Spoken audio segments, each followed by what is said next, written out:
Halo anak-anak semua, kembali lagi dalam channel Bimbel Online. Bagaimana kabar kalian semua? Semoga dimanapun kalian berada akan selalu sehat, tetap ceria, dan tentunya tambah semangat lagi belajarnya. Nah anak-anak, sebelum kita lanjut ke video pembelajaran kita kali ini, jangan lupa di subscribe dulu ya, agar anak-anak tidak ketinggalan akan video-video terbaru dari channel Bimbel Online. Anak-anak semua, di video pembelajaran kita kali ini, kita akan sama-sama membahas dan mempelajari mata pelajaran Bahasa Indonesia untuk kelas 5 kurikulum Merdeka, yaitu di bab 4 di bagian belajar berwirausaha. Nah, kita akan sama-sama belajar di bagian 2 ya anak-anak. Di bagian 2 ini ada ide pokok. Nah, ini ada di halaman 81 sampai 85 di buku kalian anak-anak. Nah, sekarang apakah anak-anak sudah siap? Kalau sudah siap, yuk kita langsung saja mulai pembahasannya. Perhatikan baik-baik ya anak-anak. Yuk kita langsung saja mulai ke bagian berbicara, berdiskusi, dan mempresentasikan. Nah, ini ada diskusi tes. Bekerjalah bersama teman kalian. Jawablah pertanyaan di bawah ini dan sebutkan pada paragraf berapa jawaban tersebut ditemukan. Nah, ini untuk tindak lanjut dari bagian pertama yang sudah kakak tampilkan ya anak-anak. Ini ada di playlist juga. Nah, kita melanjutkan. Yuk kita sekarang mulai menjawab soal-soalnya. Dari yang soal nomor 1, kapan Nadia mulai memasarkan produk susu kemasan miliknya? Nah, dari bacaan sebelumnya, jawabannya adalah Nadia Hersa mulai memasarkan produk susu kemasan miliknya sejak tahun 2016, dan ini terdapat di paragraf 2. Sekarang kita lanjut ke soal nomor 2. Siapa yang bekerja sama dengan Nadia dalam membuka usaha? Nah, jawabannya yaitu Nadia bekerja sama dengan 2 temannya, yaitu Toga Christoffel dan Siti Hani Kusmiati dalam membuka usaha.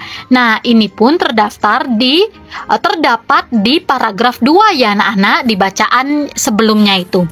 Yuk kita lanjut ke yang nomor 3. Di mana Nadia memasarkan produknya pada awal memulai usaha? Nah, Nadia memasarkan produknya yaitu di acara-acara publik. Ini pun terdapat di paragraf kedua, anak-anak. Pertanyaan nomor 4. Apa nama perusahaan Nadia? Nah, nama perusahaan Nadia yaitu bernama Klinik Susu atau disebut dengan KS. Nah, ini pun terdapat di paragraf ketiga di bacaan kalian ya anak-anak. Kemudian kita lanjut ke soal nomor 5. Bagaimana cara Nadia mempertahankan kualitas produknya? Nah, cara Nadia mempertahankan kualitas produknya yaitu dengan cara tidak memakai bahan campuran. Nah, ini terdapat di paragraf yang keempat anak-anak di bacaan sebelumnya yang sudah kita baca bersama-sama. Nah, anak-anak, kita lanjut ke bagian presentasi. Setelah selesai, buatlah rangkuman singkat tentang usaha Nadia menggunakan pertanyaan di atas sebagai panduan. Lalu presentasikan di depan kelas bergantian dengan teman kalian. Nah, anak-anak, di sini tugas kalian membuat rangkuman anak-anak. Yuk, sekarang kakak bantu untuk membuat rangkuman yang akan kalian presentasikan di depan kelas bersama dengan guru dan teman-teman kalian. Nah, di sini rangkuman. Di sini anak-anak. Nadia Hersa adalah seorang pengusaha yang memasarkan produk susu kemasan sejak tahun 2016. Ia membuka usaha ini bekerja sama dengan 2 temannya, yaitu Toga Christoffel dan Siti Hani Kusmiati. Pada mulanya, produk susu dipasarkan secara asongan dari satu tempat ke tempat lain di acara-acara publik. Berkat ketekunannya, produk susu buatan perusahaan yang bernama Klinik Susu dikenal oleh masyarakat untuk menjaga kepercayaan masyarakat. Nadia mempertahankan kualitas produknya dengan cara tidak memakai bahan campuran di masa depan. Nah, di masa depan Nadia berharap dapat mengembangkan bisnisnya di bidang lain. Nah, ini rangkumannya ya anak-anak, kalian bisa opsional, bisa buat rangkuman sendiri. Yuk kita lanjut ke bagian bahas bahasa, ide pokok. Sebuah teks dapat terdiri atas beberapa paragraf. Setiap paragraf memiliki ide pokok. Apa sih Kak ide pokok itu? Ide pokok adalah gagasan utama tentang isi teks. Dengan mengetahui ide pokok, kita dapat lebih mudah untuk memahami maksud dari isi teks. Nah, di mana letak ide pokok pada sebuah paragraf? Bagaimana cara menentukan ide pokok? Nah, anak-anak, ide pokok dapat tersurat pada kalimat awal atau kalimat akhir sebuah paragraf. Ide pokok juga dapat tersirat pada keseluruhan isi sebuah paragraf. Nah, hal paling penting dalam menentukan ide pokok adalah membaca terlebih dahulu teks yang dimaksud. Lalu tentukan apa inti dari teks tersebut, anak-anak. Nah, begitulah caranya menentukan ide pokok suatu paragraf.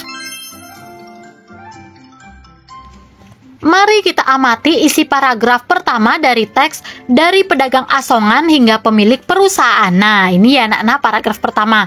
Pada mulanya, Nadia Hersa Ursula Permana hanya seorang gadis yang menyukai susu karena segudang manfaatnya bagi kesehatan.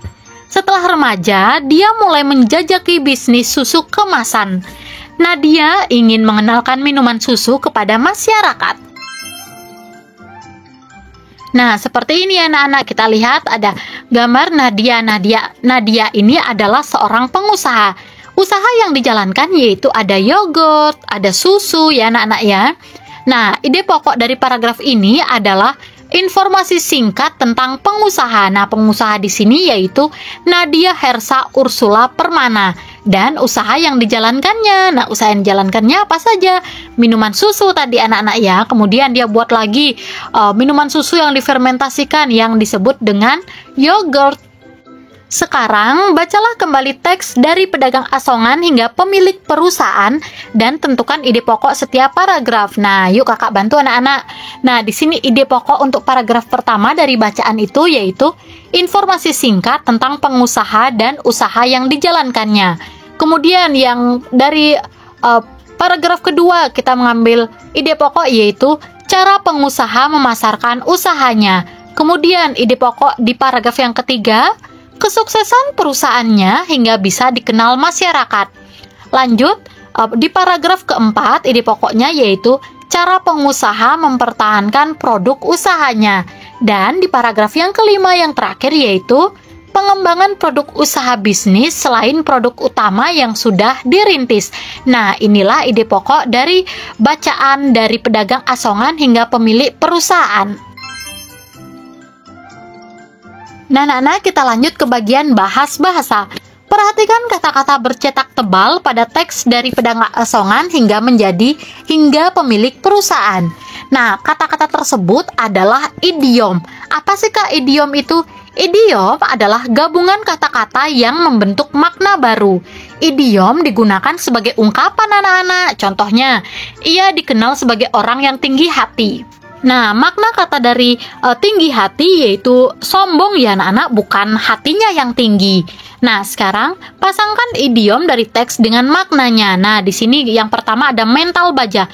Mental baja ini apa anak-anak? Nah, mental baja ini bukan mentalnya yang seperti baja ya anak-anak ya, bukan. Tapi mental baja ini yaitu pantang menyerah.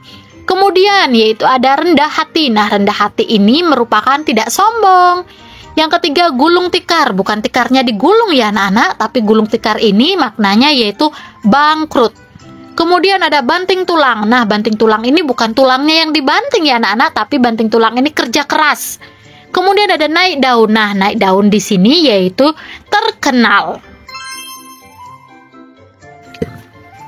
Bagaimana cara kalian memutuskan makna idiom di atas? Nah, pilihlah jawaban sesuai dengan pengalaman belajar kalian. Nah, ini menurut kalian ya anak-anak. Misalnya menebak acak. Nah, tidak boleh menebak acak anak-anak, jadi bisa diperkirakan. Kemudian menebak dengan membayangkan makna dari kata. Boleh juga ini membayangkan, misalnya seperti tadi banting tulang, kan tidak mungkin tulangnya dibanting, tapi dengan kerja keras. Nah, anak-anak, selain melalui kegiatan belajar ini, kalian dapat mengenal berbagai makna idiom lainnya lewat pencarian di kamus, baik buku maupun digital. Nah, digital itu seperti kamus online itu ya anak-anak ya, di Permendikbud. Nah, anak-anak, akhirnya kita sudah sampai di akhir penghujung video pembelajaran kita kali ini. Tadi kita sudah sama-sama membahas di bab 4 di bagian 2 ya anak-anak. Kita sudah sama-sama belajar tentang ide pokok, tentang idiom, dan cara mencari ide pokok. Nah, semoga video ini berguna dan bermanfaat untuk kalian anak-anak. Kakak berharap dimanapun kalian berada tetap semangat belajarnya, sehat selalu dan tetap semangat belajar bersama channel Bimbel Online.